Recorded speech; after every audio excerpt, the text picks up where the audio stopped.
Kristus untuk kita semua.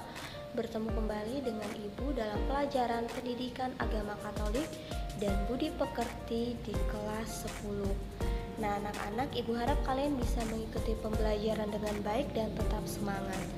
Materi kita kali ini kita akan membahas tentang Kitab Suci Perjanjian Baru. Jika sebelumnya kita telah membahas Kitab Suci Perjanjian Lama, maka sekarang kita akan membahas tentang Kitab Suci Perjanjian Baru. Kitab Suci terdiri dari Perjanjian Lama dan Perjanjian Baru.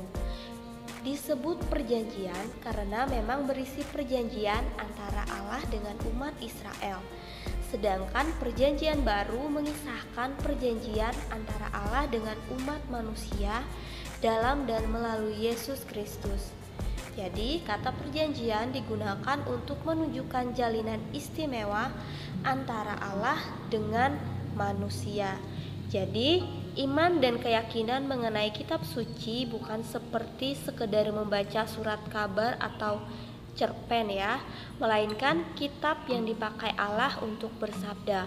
Oleh karena itu, membaca kitab suci hendaknya disertai dengan sikap iman dan dalam suasana doa. Intinya, kita perlu menyadari ya bahwa seringkali kitab suci perjanjian baru yang dibacakan tiap minggu di gereja, bahkan di rumah selalu ada atau pernah membawa, namun mungkin kalian belum pernah memahaminya ya, atau belum pernah kita pahami. Jadi pembelajaran ini dimaksudkan agar kita dapat semakin mengenal lebih dalam kitab suci perjanjian baru. Selanjutnya, Kitab Suci Perjanjian Baru sebenarnya menunjuk kepada seluruh isi yang bersifat menyeluruh pada seluruh kitab. Perjanjian tersebut disebut baru karena memang berisi perjanjian yang memperbaharui. Bisa kalian bandingkan dalam Injil Lukas bab 22 ayat yang ke-20, di mana dikatakan, demikian juga dibuatnya dengan cawan sesudah makan, ia berkata, cawan ini adalah perjanjian baru oleh darahku yang ditumpahkan bagi kamu, yang oleh Allah diikat dengan umat manusia melalui Yesus Kristus. Jadi artinya perjanjian itu bersifat kekal ya, sebab hubungan Allah dan manusia di dalam Yesus Kristus tidak pernah akan putus. Perjanjian baru melanjutkan dan sekaligus menyempurnakan perjanjian lama yang diikat oleh Allah dengan umat Israel. Dalam perjanjian baru terdapat 27 tulisan atau kitab. Nah, semua tulisan itu masing-masing dengan caranya sendiri berbicara tentang Yesus Kristus, karya, sabda, tuntutan, dan hidupnya ya. Meskipun perjanjian baru berpusat pada Yesus Kristus, namun di dalamnya juga tercantum beberapa hal mengenai mereka atau jemaat perdana yang percaya kepada Yesus Kristus. Jadi secara umum kitab suci perjanjian baru bentuknya bersifat kisah ya, atau perjalanan dan mujizat, kemudian perumpamaan, ajaran, surat, dan nubuat. Secara sistematis kitab suci perjanjian baru terdiri atas bagian berikut ini ya. Yang pertama, Injil-Injil. Kitab suci perjanjian baru dibuka dengan 4 tulisan yang disebut Injil. Jadi, Injil sebagian besar berupa cerita mengenai Yesus ketika hidup di dunia, kemudian karyanya, wejangan-wejangannya, dan perjuangannya. Semua Injil berhenti dengan kisah tentang Yesus yang menampakkan diri sesudah bangkit dari antara orang mati. Nah, jadi dari seluruh kitab-kitab yang termasuk kitab suci, keempat Injil itu adalah Matius, Markus, Lukas, Yohanes ya, yang merupakan kitab paling utama atau paling penting. Kemudian yang kedua, Kisah Para Rasul. Jadi sesudah Injil ada tulisan yang disebut Kisah Para Rasul. Kitab ini sebenarnya bukan berisi kisah tentang semua rasul ya, melainkan lebih bercerita tentang segala sesuatu yang terjadi setelah Yesus wafat dan bangkit. Jadi intinya kisah para rasul berkisah tentang munculnya jemaat Kristen pertama dan perkembangannya selama kurang lebih 30 tahun dengan dua tokoh utama yaitu Petrus dan Paulus. Selanjutnya surat-surat ya. Jadi sesudah kisah para rasul kita berjumpa dengan 21 tulisan yang gaya penulisannya semacam surat. Isinya tidak berupa cerita tetapi lebih merupakan wejangan, anjuran, dan ajaran yang bermacam-macam tentang hidup yang sesuai dengan Yesus Kristus ya. Jadi wejangan, anjuran, dan ajaran itu diajarkan oleh Santo Paulus, Yakobus, dan tokoh-tokoh lain yang ditunjukkan kepada jemaat atau orang tertentu. Dan yang terakhir yaitu Wahyu.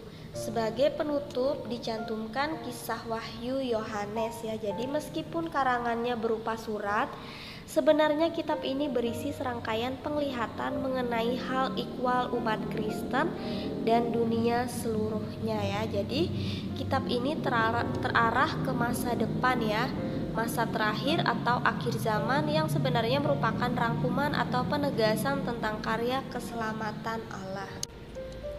Nah, selanjutnya kita bisa melihat secara detail ya bagian-bagian kitab suci Perjanjian Baru sebagai berikut ini ya. Yang pertama itu Injil. Ini terdapat 4 Injil ya, Matius, Markus, Lukas, dan Yohanes. Kemudian kisah para rasul ada 1, kemudian surat-surat ya. Kalian bisa lihat di sini dari surat Rasul Paulus kepada jemaat di Roma sampai Yudas ya. Kemudian wahyu atau nubuat ya.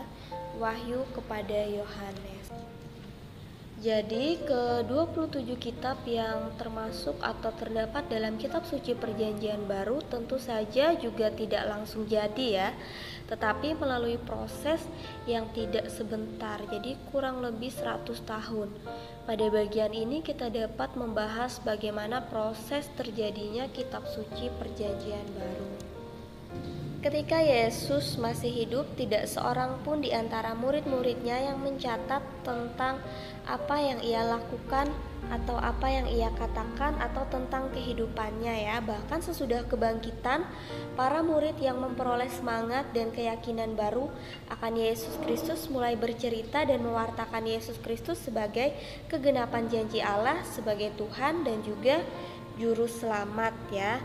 Jadi semua itu mereka lakukan secara lisan. Pertama-tama mereka mewartakan wafat dan kebangkitan Kristus, kemudian juga mulai mewartakan ajaran, karya atau mujizat-mujizat dan hidupnya secara lisan. Nah, baru sesudah para saksi mata mulai meninggal dan umat yang percaya kepada Yesus Kristus makin banyak, muncullah kebutuhan akan tulisan baik mengenai hidup, karya, sabda, maupun akhir hidupnya. Maka mulailah mereka menuliskan cerita-cerita tentang kehidupan Yesus. Kemudian untuk berkomunikasi dengan jemaat yang jauh, mereka mulai menuliskan surat yang berisi wejangan untuk menyelesaikan masalah yang terjadi di suatu jemaat karena sang rasul tidak dapat datang. Nah, dengan bimbingan Roh Kudus, mereka menuliskan kisah tentang Yesus berdasarkan cerita-cerita dari para saksi mata ya, yaitu para pengikutnya yang sudah beredar dan berkembang luas di tengah-tengah umat dan sudah sangat diwarnai oleh rasa kagum, rasa cinta, dan iman akan Yesus Kristus. Bisa kalian bandingkan atau baca dalam Injil Lukas bab 1 ayat 1 sampai dengan 4. Nah, maka anak-anak, tulisan-tulisan dalam Perjanjian Baru tersebut, misalnya Injil, itu bukanlah buku laporan atau sejarah ya, tetapi sebagai buku iman dan cinta dari umat perdana tentang Yesus. Nah, tentu saja tulisan-tulisan tersebut dipengaruhi oleh kemampuan iman dan maksud serta tujuan penulis serta situasi jemaat yang dituju oleh tulisan itu. Nah, oleh sebab itu kita tidak perlu heran ya jika tulisan-tulisan dari para penulis tentang Yesus tersebut terdapat perbedaan ya. Mereka bukan menulis suatu laporan atau sejarah tentang Yesus ya, melainkan melalui tulisan itulah mereka hendak mewartakan iman mereka atau iman jemaat akan Yesus Kristus sebagai Tuhan dan Juru Selamat. Baiklah anak-anak, demikianlah materi yang dapat Ibu sampaikan dalam pertemuan kali ini. Semoga apa yang Ibu sampaikan dapat bermanfaat bagi kalian semua. Sampai bertemu di pertemuan yang selanjutnya dengan materi yang baru. Tetap semangat, jangan lupa jaga kesehatan. Thank you and God bless us.